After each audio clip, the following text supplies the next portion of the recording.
प्रकार घडतो त्यावेळेस आपण अधिकाराने हक्काने रात्री 12 वाजू 1 वाजू ज्यावेळेस आपण आपल्या मित्रांच्या माध्यमातून भाऊंपर्यंत पोहोचतो आणि त्यावेळेस भाऊ आणि भाऊंबरोबर जे सहकारी असतात ते कुठलाही विचार न करता कुठलाही 1 रुपयाचं म्हणतो ना आपण आशा न बाळगता ते जे धावत पळत ज्या वेळेस येतात आणि ते काम झाल्यानंतर आपण भाऊंना आता रोहनने सांगितलं की भाऊ देवासारखा आला, मान्य देवासारखा आला. आपण भाऊंचं त्यावेळेस पुष्पगुच्छ देतो, शाल देतो, आदरातिथ्य करतो, सत्कार करतो, पण ते तेवढ्यापुरतंच मर्यादित असतं.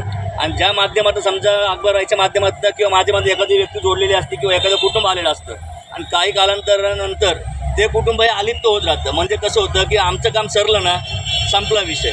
तर माझी अशी म्हणजे एक संघटनेला विनंती असेल भाऊ की आपण आपल्याला माणसं जोडायचे, माणसं तोडायचीच नाही आहेत, परंतु आपल्या सहकाऱ्यांच्या वतीने किंवा आपल्या कार्यकर्त्याच्या माध्यमातून आपण ज्यांच्या कुणाच्या प्रश्नांसाठी उभा राहतोय, रस्त्यावर उतरतोय, पोलिसांशी वाद घालतोय, दवाखान्याची उचल घालतोय, त्या व्यक्तींना 1दा 2दा 3दा संधी देऊन बघा भाऊ. आणि तिसऱ्यांदा देखील ते जे ज्यांच्यासाठी आपण काम केलं आहे, आज विजय जगतापसाठी भाऊनी काम केलेत, पण विजय जगताप आणि तिसऱ्या माणसाचं काम केलं आहे. आणि तिसरा माणूस जर वारंवार सांगून पण जर संघटनेच्या मिटिंगला येत नसेल, कुठल्या चळवळीत येत नसेल, तर भाऊ विजय जगतापच्या जो व्यक्ती असेल त्याबरोबर त्यांना स्पष्ट आहे आपण सांगायचं की ह्या पुढं विजय जगताप तुम्ही ज्यावेळेस काम आणताल कुणाचं, तर त्यावेळेस त्या व्यक्तीला संघटनेचं आजीव सभासद किंवा जे आपण सक्रिय सभासद होतो हे होणं त्यांना गरजेचं असेल. एवढी त्या ठिकाणी मी सूचना मांडतो. धन्यवाद. जय भीम.